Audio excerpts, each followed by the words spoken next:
السلام علیکم ورحمۃ اللہ وبرکاتہ۔ آپ تمامی حضرات کا میرے چینل MD عاصم نعمانی میں خیر مقدم ہے۔ حضور حافظ ملت اور وقت کی پابندی۔ جلالت العلم حضور حافظ ملت حضرت علامہ مولانا شاہ عبدالعزیز محدث مراد آبادی علیہ الرحمہ کا نام عبدالعزیز اور لقب حافظ ملت ہے۔ آپ نے 1312 ہجری بمطابق 1894 عیسوی قصبہ بھوجپور ضلع مراد آباد UP ہند بروز پیر صبح کے وقت اس عالم رنگ و بو میں جلوہ فرمایا۔ آپ کے دادا مولانا عبدالرحیم نے دہلی کے مشہور محدث شاہ عبدالعزیز کی نسبت سے آپ کا نام عبدالعزیز رکھا تاکہ میرا یہ بچہ بھی عالم دین بنے۔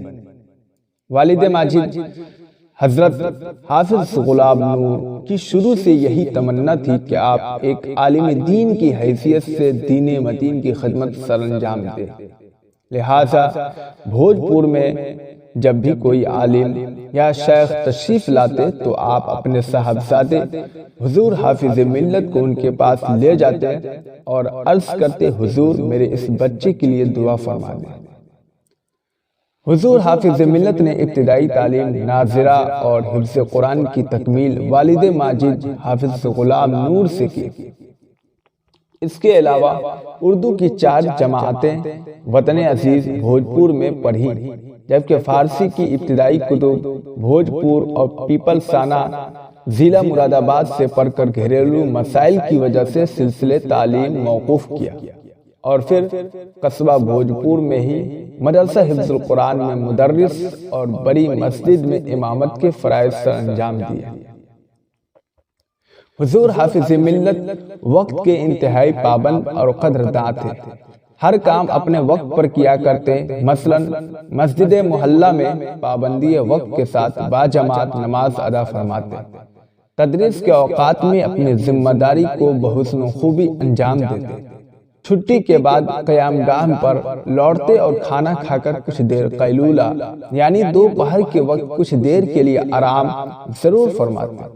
قیلولہ کا وقت ہمیشہ یکساں رہتا، چاہے ایک وقت کا مدرسہ ہو یا دونوں وقت کا۔